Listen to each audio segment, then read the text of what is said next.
3, 2, 1, start.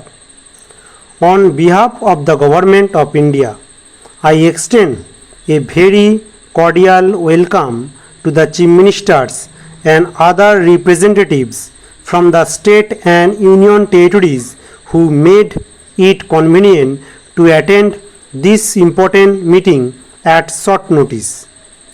There has been a steep increase in prices of certain essential commodities in the last few months.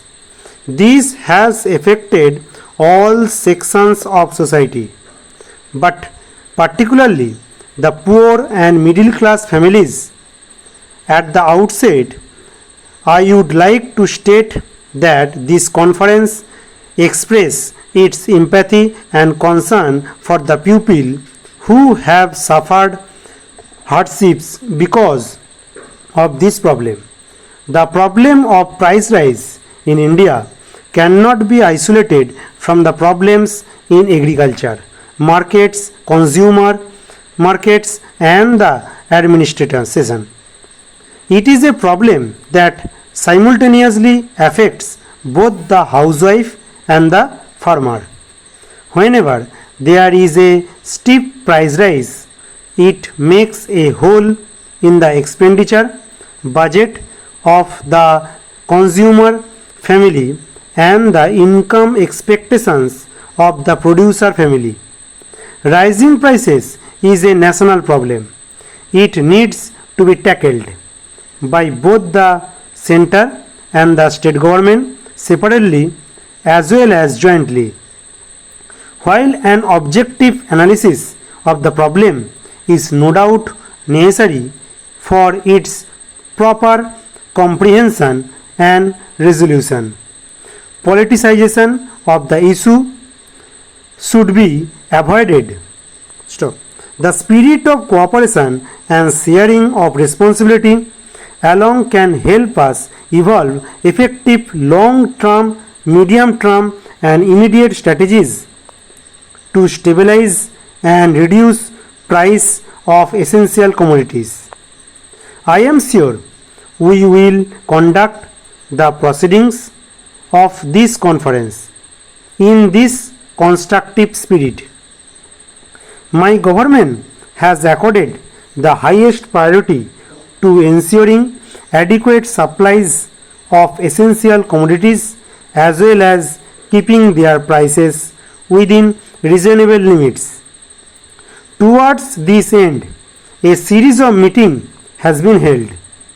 Recently, the Cabinet Secretary had convened a meeting of the Chief Secretaries of State Union Territories to review the price situation and also to evolve an action plan for curbing the rise in the prices of essential commodities as well as increasing the supplies of these commodities in different parts of the country.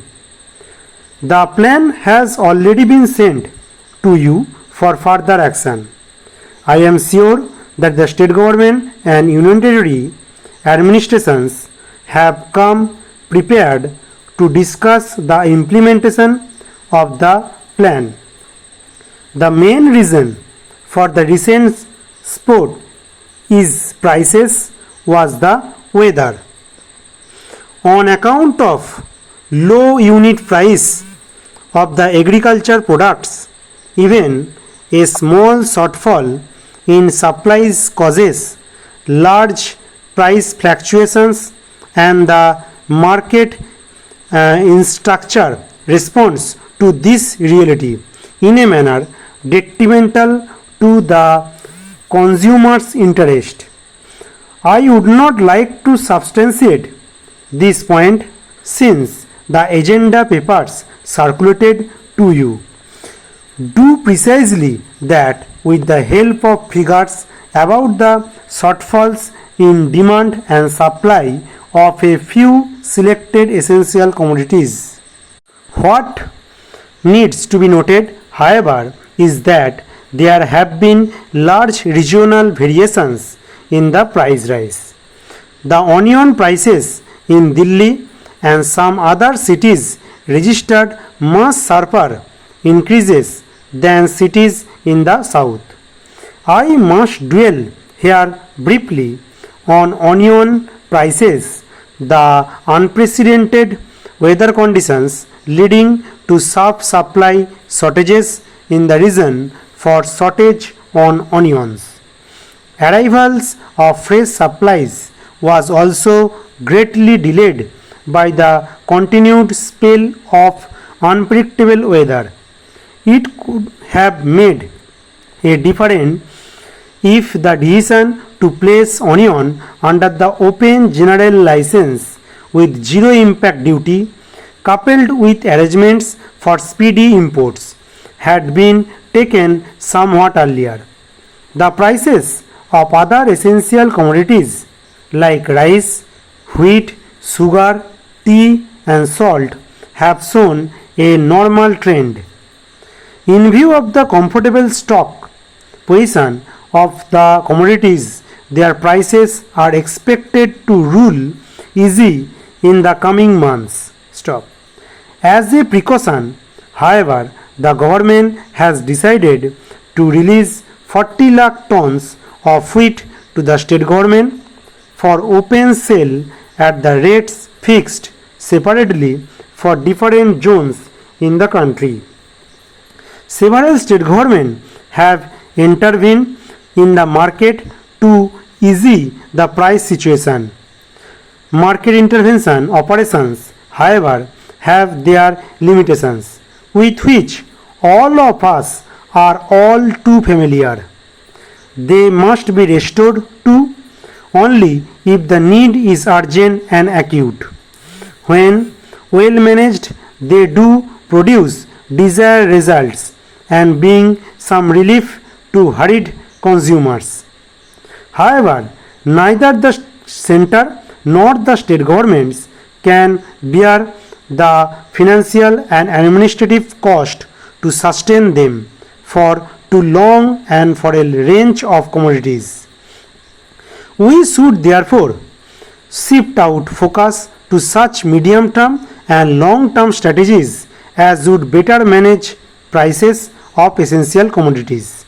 There are four broad areas where the center and the states should together evolve a common approach.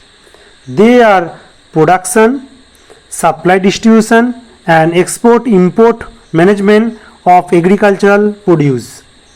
It is obvious but still bears emphasis that we will not be able to gain a lasting control over the price situation unless we vastly increase production of all the essential commodities. This point is also important from the point of view of guaranteeing food security to our growing population now.